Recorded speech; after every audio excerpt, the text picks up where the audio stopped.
Hi guys, my name is Winnie and welcome to the Worldspin podcast, the home of Formula One content and everything motorsport. Welcome back to our post-quali show. Today we're going to be talking about, we've just finished with the sprint race, the first sprint race of the season with a new format that we do sprint qualifying on Friday and we do the sprint race in the morning just before the Grand Prix qualifying. And that was the first sprint race of their season in China, and Formula One has returned to China after a 5-year absence. So many things have happened in between, and it's so good to be back racing around the Shanghai International Circuit. I mean, I'll just get into it. I did a small debrief yesterday of the sessions on Friday. You can find that particular video on our TikTok page at the Worldspin Podcast. I did like a small recap of what happened and maybe what were our takeaways from yesterday, the first practice session, and then the sprint shootout. So today's sprint was off to, okay, of course, like we had said, if it's a dry race, of course, Red Bull, advantage Red Bull. Of course, we're going to do so well around here. So Lando was starting on pole for the sprint, but he ran wide on the first lap, ceding his P1 to Sir Lewis Hamilton, who actually led the race for a couple, I think halfway, 9 laps before Max Verstappen, who had started a bit lower from the sprint shootout, the wet qualifying sprint shootout on Friday, started a bit lower than he would have liked, but then, he's driving this RB20. The car is good. It's, he struggled a little bit with power, I think with a battery issue, but then quickly resolved and, took charge of that race and gave Lewis like a 13-second, I think, gap. That was crazy. Like he pulled that out very fast. I think the other big turning point from the sprint race was the DRS train that was caused by Fernando Alonso, who was running P3, and just right behind him was Carlos Sainz, and then we had Charles Leclerc and then Lando Norris, who, dropped so many positions after having a very bad start to the sprint race, having started P1. I think Alonso was really doing a good job until he wasn't. I mean, they collided with Carlos Sainz, and he's actually been given a 10-second penalty, but then he also ended up retiring from the race. So there's also, like I saw from the race notes, like I think a note with the stewards wanting FIA to be a bit more clearer on the rules. Like, okay, so 10-second penalty, but where is it going to be applied? I mean, Fernando Alonso had already retired his car, so that is like, I think that's like a gray area, but welcome, this is the FIA, guys. I'm not like shocked or surprised anyways. So Carlos Sainz really tried to, I think there was like that scraffle with trying to get ahead of Alonso, and then while they were doing their business, Perez, just whizzes past and finished P3 in the sprint race as well. And then we had that fight between Charles Leclerc and Carlos Sainz, and Leclerc saying, Sainz is driving so hard, he's racing me very hard, unlike the others. I don't know. That's how they race. I mean, Carlos Sainz races. I don't know. Like, this is a man who's driving for his life. He's driving to survive. He needs a drive for next day. Let him. I don't think he was being unnecessarily like, I don't know, like aggressive towards Charles Leclerc. Anyway, that's like a Ferrari thing. But we keep on saying with Ferrari, even if you remember, like, was it Monza last year? They will always let their drivers fight. They never tell them to back down. It's never back down, never what. They will take their fight to the line. Anyway, that was like a good sprint race. I mean, I guess the team got to learn a few things, seeing as they've only had one practice session. And Lewis, I mean, back to his, the grandstands. He has a whole sold out grandstand as well. The crowds in China are just also very passionate fans, and we 100% absolutely love to see it. So that was a good morning for Lewis Hamilton. I mean, of course, the fight behind him helped, but he also drove nicely, taking that lead from Lando Norris. I mean, he is like still showing his prowess as a driver as well. Max ended up, just out driving the whole grid, finishing up cool 13 seconds pulling such a gap in a few laps like that. Absolutely amazing. And yeah, that was the sprint race really. And then Gafla Binvu before like very fast. The thing with this sprint weekends is that like I feel like it's also like a very big mental like challenge for the teams. You have to switch like from competition. Now you're doing like a mini race, like a 30 minutes race, 100-kilometer race, and then now you have to switch back to qualifying like mode again. Like it's just crazy. At least now they're allowed to change. The Parc Fermé opens up. You remember after yesterday's sprint shootout, they go into Parc Fermé. They can't do any changes ahead of the sprint race. And then now after the sprint race, they're allowed now to go and change their car setups in readiness for the Grand Prix qualifying, which was now the normal traditional qualifying. I don't know, after watching sprint shootout, sprint shootout, the times are so reduced. So, I thought maybe this qualifying is taking so long. Anyway, let's just get directly into the Grand Prix qualifying. Of course, big headlines. We go into Q1. Lewis Hamilton exit in Q1. That was very close. I mean, even Perez almost didn't make the cut into Q2. So we saw Lewis get eliminated in Q1, and he will start the Grand Prix tomorrow on Sunday on P18, the grid box P18. That's pretty low. I mean, coming such a big shift. Like he finished P2 the sprint race earlier on in the day, and then he's P18. He had a moment. He locked up on turn 14. That's like a place that has been getting drivers so much. We also saw Sainz later have a moment there. So it really was like a crazy experience per se, with quali with that Hamilton exit. I think the other drivers that were lost, Zhou Guanyu, who the crowd was he'd actually put in a good time, and then someone else, I think the drivers knocked him out. I mean, the track was getting rubbered in, so I think they knocked him out. They knocked him out. I mean, he was on such a good form as well. I mean, I wish he could have. I mean, of course, he will go back and look at that lap. You also want to perform very nicely ahead of your, home crowd. I mean, of course. So, unfortunately for him, he didn't make it out of Q1. We also had Sargent. Yeah, let's talk about that. I mean, of course, I don't think Williams will sign him again, to be honest, for next year. Remember, Sargent is without an interview, but James Wells might come up with another. He might cover that as statement, say we've given him time to continue learning or whatever. But again, we also have to extend some grace to these drivers. Like some of them are driving at the Chinese Grand Prix at the Shanghai circuit for the first time. Yuki struggled, finished P19 in his team radio. He's like, oh my God, I don't know what's happening. I felt like I did a very good, lap around there. I mean, in comparison with Daniel Ricciardo, his teammate, I mean, Daniel Ricciardo this time has outperformed Yuki for the first time in 2024. Remember, I think Ricciardo has a new chassis, but that's not I don't think that should affect the performance per se. But I would say Daniel Ricciardo has driven around China before. Yuki hasn't, so that might be one of the reasons, maybe. But I think he will be back. Yuki, I hope he will be back. The other person we lost was Kevin Magnussen. Kevin Magnussen will also I think have some time. He will, of course, try to understand what really happened, seeing as also his teammate Nico Hülkenberg made it into Q3 as well. So those are the people we lost in Q1. We had Logan, Yuki, Lewis Hamilton, the big exit out of position for him. Kevin Magnussen in P17 and Zhou Guanyu in P15. P16, is it? Yeah, P16.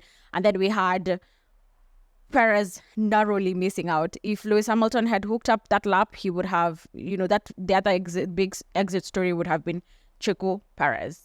Yeah. So, and I think speaking about the switch up going from sprint race, and then of course they made some changes. Lewis Hamilton in his post-quali interview also said that they also made some changes as well to the car. I don't know if those will affect them tomorrow during the race, but for this one, he's already said that was his fault. That lock-up footing, that it was really catching drivers out as well. So, unfortunate for him as well. Q2. Also, the other big headline is that both Alpines of Ocon and Pierre Gasly made it out of Q1 into Q2. That's where they stopped. That's where their journey stopped as well. But again, Esteban Ocon outqualifies Pierre Gasly, and he finished P13. That's And that's I mean that's impressive, an impressive result for Alpine. Remember them getting into Q2. Ocon celebrates so much, like they are really trying. And of course, we had Alexander Albon in a P14, and then Daniel Ricciardo was also like, who says he's feeling a bit positive. But really, I don't think it's such a big change because Daniel Ricciardo, I mean, that's where that RB has been really qualifying, apart from Yuki trying to drive it into Q3. So they're not really, there's nothing really big about them per se. We had Lance Stroll as well in that P11. So those are the people we lost in Q2. We had Lance, Daniel Ricciardo, and Esteban Ocon, and Alexander Albon, and then Pierre Gasly. So the other big news was Valtteri Bottas. Valtteri Bottas knocked Lance Stroll, and Valtteri made it into Q3. Remember, Sauber, the Sauber team don't have any upgrades for this weekend. In fact, a lot of the big runners, they don't have any upgrades on their cars. It's just, I think among are Mercedes still like considered a top team? Mercedes are the only ones with like an upgraded, they have an upgraded car. They upgraded, I think, there's something they added on the halo, just on the side is a fleek to help with airflow. Just trying to get the list of the upgrades of what teams have brought upgrades.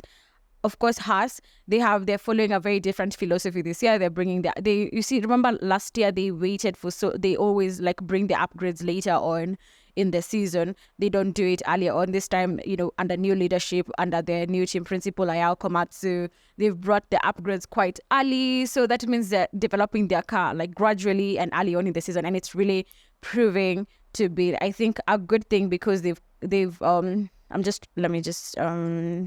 2020. I want to just confirm. Of course, they have like scored points and they are not number last. Yeah, I think they're doing a good job. They have some points. They are the only after RB and then there's Haas. They are 4 points. I believe that's like an impressive run for them this year. I believe they're like doing amazing stuff. So that was really the big news. Also coming from Q2 was Carlos Sainz turned 14 again. He went into the barriers. He tried to save his car as well. It wasn't like, I don't think that it was a very big impact on the car. So that's how he was able to go into the garage, fix his nose, and come out and still make it into Q3. I believe that was like, I think, the biggest headline from that crash, Carlos Sainz crash, which brought out the red flag. I think then we went into Q3, of course. Q3, nothing really dramatic apart from Max Verstappen nailing that good lap for Red Bull. So we have like a Red Bull 1-2 of Max Verstappen, Sergio Perez, barely getting out of Q1 and then coming in and setting such an impressive time in Q3. That was very, very, very, very good. Bottas is another big story. I mean, of course, Sauber, they do not have any upgrades this weekend. And it's impressive. Remember the last time we raced here in 2019, by the way, it's Valtteri Bottas who had pole position. So, I mean, he knows how to drive around here and he goes really well around here. Yeah, I was trying to find out what teams have upgrades this weekend. We have Mercedes. They've added a fleek on either side of the cockpit just behind the halo to help improve with airflow to the rear wing. And then Alpine, they also have a new floor and chassis for Esteban Ocon. The top runners don't have any upgrades. Red Bull, Aston Martin, McLaren, Ferrari, and Sauber. They also don't have any upgrades on their car. Williams have an updated halo, just a change in the geometry of the forward part of the halo. And then also Visa Racing Bulls, they have just an updated headset, really, just the area behind the driver's helmet, I think, to just help with airflow or something on that line. So of course Valtteri Bottas knows how to go around the Shanghai International Circuit. Very impressive run for him. He'll start P10. I'm hoping tomorrow their pit stops. I mean, they've had such a bad run, which is quite unfortunate. I hope they do have like a good run tomorrow with the pit stops because he has possibility of doing quite really well. Of course, we expected the Ferraris to be a bit higher. This is the first time Leclerc this year has outqualified Carlos Sainz P6, and Carlos will line up P7. That will be also interesting. The two McLarens, I think the expectations were like McLaren, the car was not really suited for this track. They would struggle quite a bit around here, but they are lining up. They're lining up on the second and third row. We have Lando Norris in P4, Oscar Piastri P5. Impressive running for them.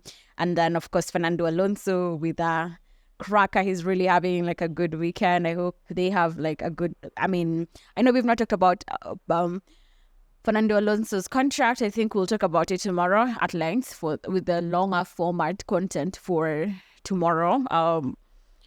Fernando Alonso in P3, impressive. And also Hülkenberg was also like another big surprise in Q3. He put up a time at P9 that made him slot at P9. Remember Hülkenberg, Nico is so impressive with the way he does his things. Remember, this is Nico who was just jumped. You remember back in 2022 when Sebastian Vettel was driving for Aston Martin and Nico Hülkenberg was Aston Martin's reserve driver.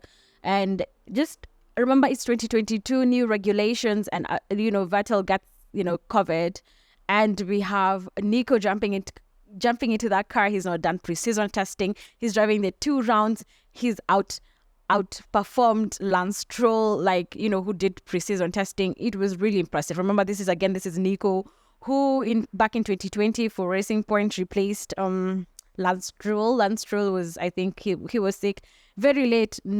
Nico had not done any practice session. He jumped into the car and finished the race at his home race. He was in Germany that day to come and do like debriefing and journalist, duties, just, like Nico Rosberg does. Yeah, so he's there and he's like, no, we need you to jump into the car. 2020, the Eiffel Grand Prix, that's like at Nürburgring, like he scores points, was driver of the day.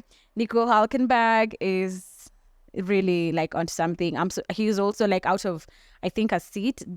I don't think he has a contract, but I'm so sure we'll get to see him next year in one of the teams. I am so sure we'll see him there. Maybe they might line up, maybe be teammates with Valtteri Bottas. I don't know, maybe. But like that's really impressive stuff from Nico Hülkenberg. And I know, especially after having such a difficult sprint race, like he didn't have, I think there's something that happened really, and he was relegated Ukochini. Like it was really like unfortunate.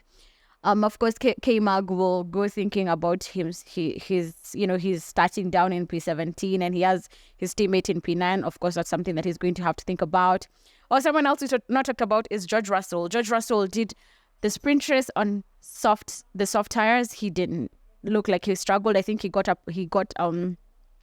points for the sprint race. That was like really also something to talk about. And he will line up P8 for tomorrow's race. I think I'm hoping that the teams now have a bit of sufficient data to go for, in readiness for the race tomorrow. Any other thing I've picked up from this weekend were the random fires. Yesterday in both sessions, P1, I think, FP1, of course, and then during the shootout, there was random grass fires. Is it climate change? I don't know. Like, it's just so weird. The grass on one space was just catching fire. There was like the truck was on fire. It was so like that was like an interesting detail. Let me see. We've gone through everything. I'm really excited for tomorrow's race. Lewis Hamilton, I don't know about his race tomorrow with Mercedes. You really never know. So, and for that, we introduced this segment every for our post-quali show where I get to tell you my Honey of the Week, my Bee of the Week, and the Sting of the Week. I'll do that tomorrow during the Chinese Grand Prix debrief. I'm still waiting. I haven't found something that's really making me so happy. I'll tell you tomorrow. But I really did like Lewis was happy. I was so happy he was back into his, a bit of winning ways, getting that between the sprint race. But then quali happened. So I think that's all from me. We'll talk about strategy. I'll put out a post tomorrow. You can check that out just before the race. But I can just quickly give you my predictions for the race. My predictions for the Chinese Grand Prix are P1, of course, an easy Max Verstappen. P2, Checo Perez, and P3, Oscar Piastri, Oscar Jack Piastri. That's all from me. No. I had asked a few, just a quick one on Instagram to give me your comments, and I'm going to read them because I liked, of course, like what has shocked you so far during the weekend. Let me get this comment. So I'll also post them here, whatever was said. So at, oh my God. Okay. Yeah, so at Thy Felly, I think I'll just post up here. He says, what shocked him was Lewis Hamilton's P2 to P18. How does that even happen? I hope we've covered that. Shit happens sometimes. Okay, someone at Tola Otono says, Red Bull fan here, projecting Hamilton to finish P8, P7 tomorrow with driver of the day. Oh, I really hope that happens to him because he's down in P18. But one thing you can never do is count Lewis Hamilton out. Hamilton from P2 out in Q1 gives me depression. Of course, yeah, it's depressing all of us. Like that was like a massive, departure from like we're having such a good day early in the morning, and then later on we're like, oh my God, what happened? An exit in Q1. Anyway, that's all from me for now. I'll see you tomorrow. I'll see you after the Chinese Grand Prix. Thank you so much for tuning in. Don't forget to subscribe to our YouTube channel at the Wheelspin Podcast. Follow us on Instagram, on TikTok, and on Twitter at the Wheelspin Podcast. That's all from me. Have a lovely rest of your Saturday, and I'll see you tomorrow after the race. Bye.